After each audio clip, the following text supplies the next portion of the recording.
Welcome students, class 9 তোমাদের তৃতীয় অধ্যায়, third chapter, goods management in retailing. Goods মানে হচ্ছে যে কোনো পণ্য, সেই পণ্যকে খুচরো বিক্রয়ে, পণ্যগুলোকে আমরা রিটেলিং যেহেতু বলা হচ্ছে, মানে খুচরো বিক্রয়ে আমরা কিভাবে জিনিসপত্রকে দেখাশোনা করব।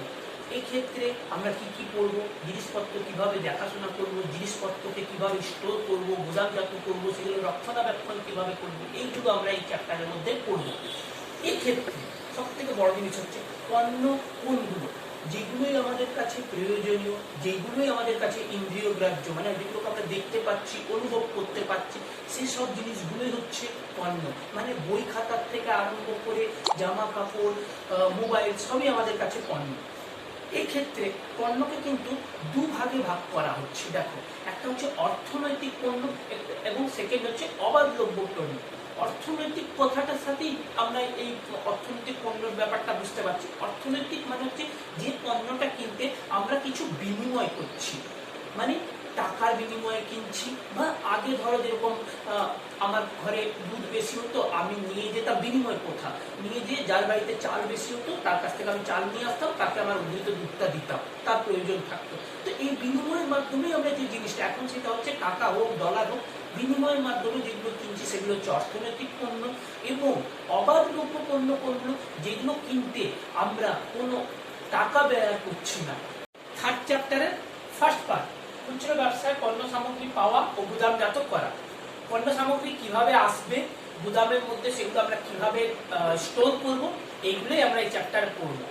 এই চ্যাপ্টারে প্রথমত পণ্যকে আমরা দুভাগে ভাগ করছি। একটা হচ্ছে ভোগ্য পণ্য আর একটা হচ্ছে শিল্প পণ্য। পণ্যকে তাহলে আমরা এখানে দুভাগে ভাগ করছি। ফার্স্ট হচ্ছে ভোগ্য পণ্য এবং দ্বিতীয়ত হচ্ছে শিল্প পণ্য। ভোগ্য পণ্য ডিভাইডেশন গুলো আমরা দেখি।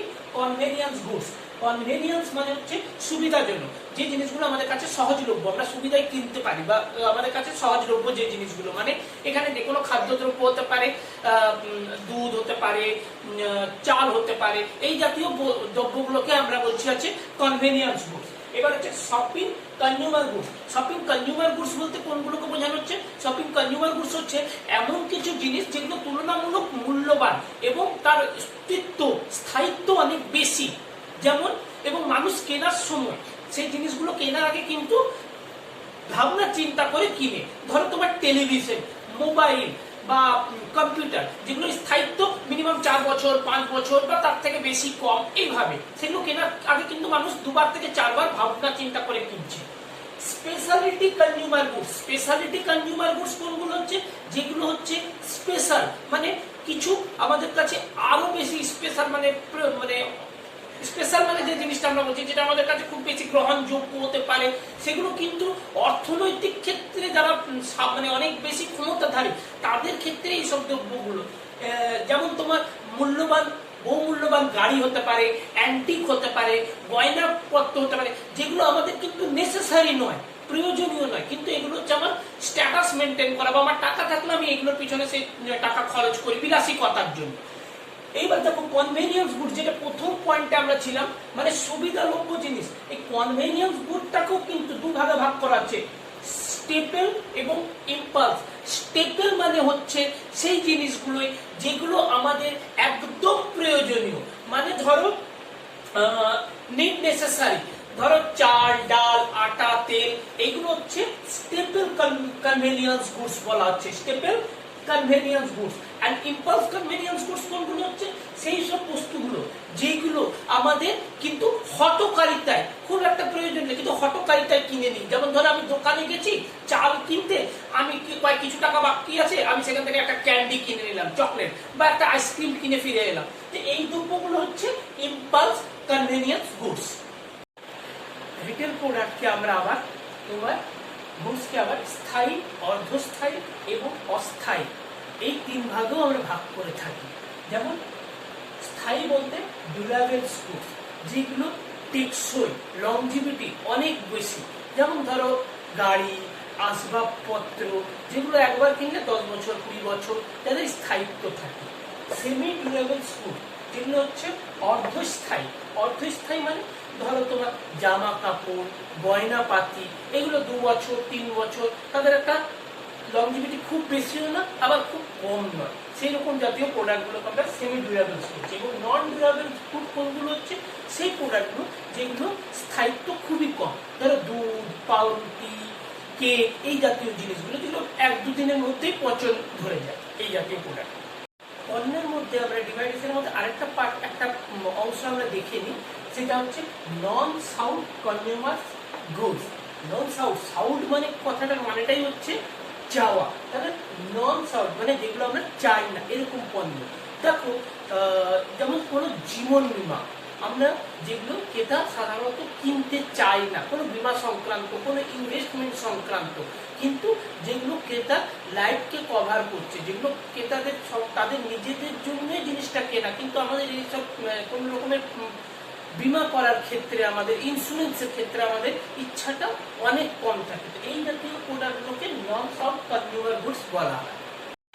এবার আমরা আসছি কোনো একটা পণ্যকে গুদামজাত করার আগে যে পণ্যটা আমাদের কাছে আসছে রিটেল স্টোরে, সেগুলোকে আমাদের কিছু জিনিস দেখে নিতে হবে, পণ্য দ্রব্য দেখে নিতে হবে। কথাটার মাধ্যমে এটাই হচ্ছে যে যে পণ্যটা আসছে, কি পণ্য আসছে সেটা আমাকে দেখতে হবে। মানে আমি যে পরিমাণ বা যে পণ্যটা অর্ডার করেছি সেই পণ্যটাই ডিস্ট্রিবিউটার বা ম্যানুফ্যাকচারার আমার কাছে দিয়ে পাঠিয়েছে কিনা, পণ্য যে পরিমাণ চেয়েছি তাই, পণ্য যে কালারের চেয়েছি তাই, যে ডিজাইনের চেয়েছি তাই, এইগুলো তার মধ্যেই পড়ছে, এগুলো আমাকে দেখতে হবে। তার ওজন দেখতে হবে, তার সিল প্যাক দেখতে হবে, কোনো কার্টুনে পাঠাচ্ছে সেগুলো ফুটো থাকছে কিনা, ছেঁড়া থাকছে কিনা, পণ্যের মধ্যে কোনো ড্যামেজ থাকছে কিনা, কোনো রকম পণ্য আসার মধ্যে কোনো রকম কম পরিমাণে তুমি জিনিসটা পাচ্ছ কিনা। তো এইগুলো আমাকে গোদামজাত করার আগে অবশ্যই চেক করে নিতে হবে।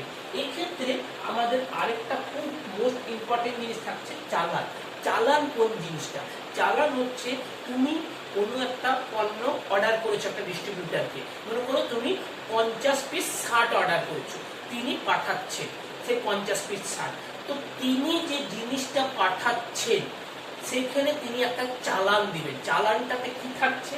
চালানটাতে থাকবে প্যাকিং স্লিপ, মানে তিনি 50 পিস মাল পাঠাচ্ছেন, যত টাকা করে, ধরো 100 টাকা করে তার দাম ধার্য হয়েছে, সেইটা চালানের কপি। এই যে চালানটা, সেই কপিটা যেটা তুমি অর্ডার করেছো সেই, এবং পারচেস অর্ডার যেটা তুমি অর্ডার করেছো, যে আমি 100 পিস শার্ট চাই 100 টাকার রেঞ্জে, তো এই তিনটে মিক্সটা হচ্ছে চালান।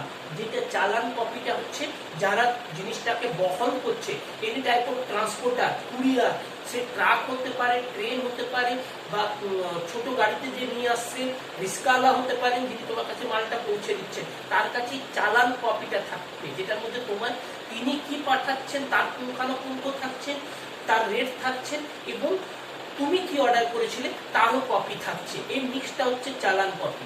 এইটা যেমন মালের একটা প্রুফ, তেমনি এই চালান কপিটার সাথে সাথে তিনি তোমাকে একটা ফ্রেড বিল দিবেন। ফ্রেড বিল মানে, কথাটা মানে কি হচ্ছে, ফ্রেড বিল মানে তিনি একটা তোমাকে একটা কপি দিবেন, যেখানে চালান কপির সাথে তুমি মিলিয়ে দেখবে যে এ সংক্রান্ত কোনো তথ্য যদি ভুল থাকে, মানে তুমি মনে করো 100 পিস মাল চেয়েছো, উনি 90 পিস পাঠিয়েছেন, তাহলে এই ফ্রেড বিলের মধ্যে তুমি তৎক্ষণাৎ লিখে দিবে যে আমি 90 পিস মাল পাচ্ছি।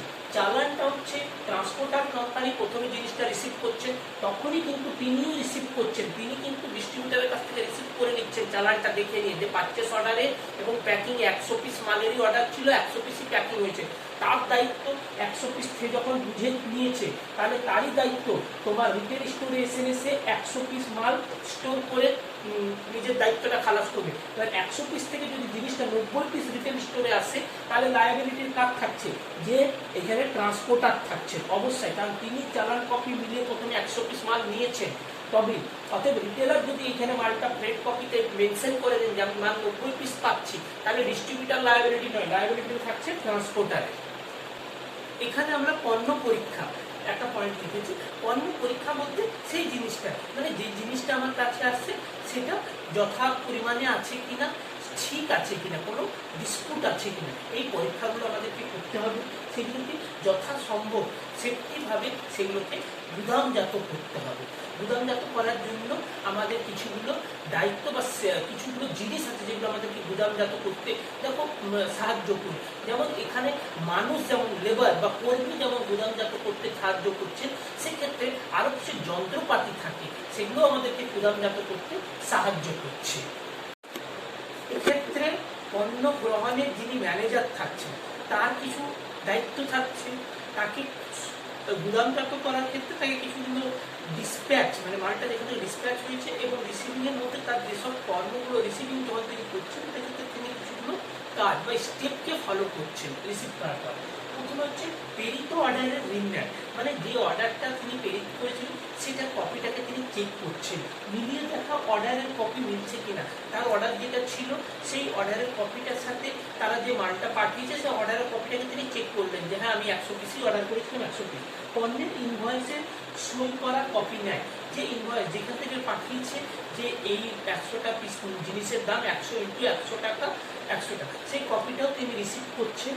মিলিয়ে দেখে যে ইনভয়েস অর্ডারের সাথে মিলছে। তিনি 100 পিস চেয়েছিলেন, ইনভয়েসও 100 পিস পাঠিয়েছে, যে রেটের জিনিস চেয়েছিলেন সেই রেটের জিনিসই পেয়েছেন। তাহলে এই জিনিসগুলোকে তিনি চেক করছেন বা মিলিয়ে দেখে নিচ্ছেন এবং দাম মেটানোর জন্য ইনভয়েসে সই করে। এবার যেটা রেট হচ্ছে, যেটা ডিস্ট্রিবিউটার টাকা পাবেন, সেইটা ক্লিয়ার করার জন্য তিনি সেই ইনভয়েসটাকে, যে কপিটা ডিস্ট্রিবিউটার দিয়ে পাঠিয়েছে সেই ইনভয়েস কপিটাকে তিনি সাইন করে ফরওয়ার্ড করছেন।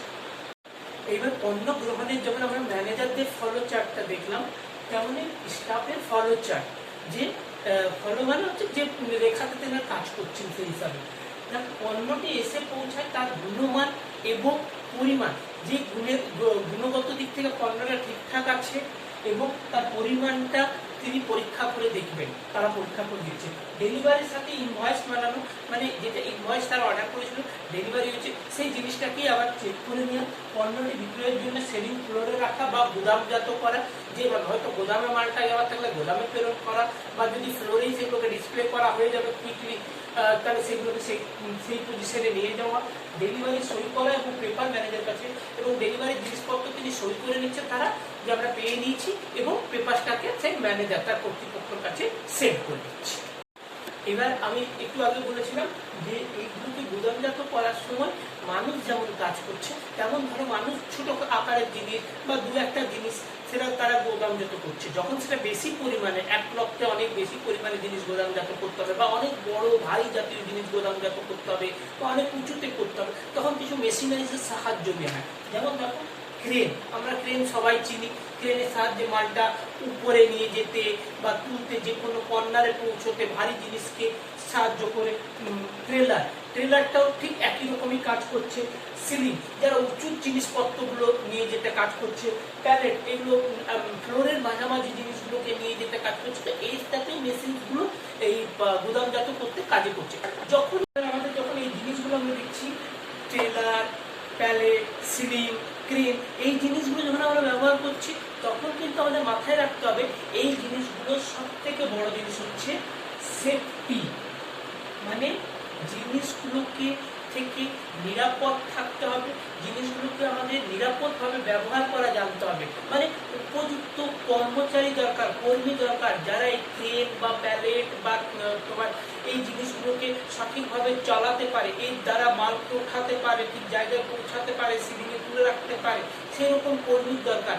এই যদি উপযুক্ত কর্মী না হয়, তাহলে জিনিসেরও যেমন ক্ষতি, তেমনই স্টোরের মধ্যে যে কোনো কর্মী যারা কাজটা করছে, যারা জানে না, তাদের নিজেদেরও জীবনের একটা বড় ঝুঁকি থেকে যায়। এছাড়াও আরও যারা ওখানে স্টাফ থাকছে বা যারা সেই সময় খরিদ্দার থাকছে, অনেকেরই এখানে জীবনের একটা বড় ক্ষতি হওয়ার সম্ভাবনা থাকছে। তাই সবসময় কাজ করার সময় সেফটিটা হচ্ছে ফার্স্ট প্রায়োরিটি, যেক্ষেত্রে আমাদেরকে নিরাপদভাবে জিনিসটা ওঠানো জানতে হবে, নিরাপদভাবে জিনিসটা রাখা জানতে হবে, নিজের নিরাপত্তাকে সুনিশ্চিত করতে হবে, সঙ্গে সঙ্গে অপরের নিরাপত্তাটাকেও সুনিশ্চিত করতে হবে।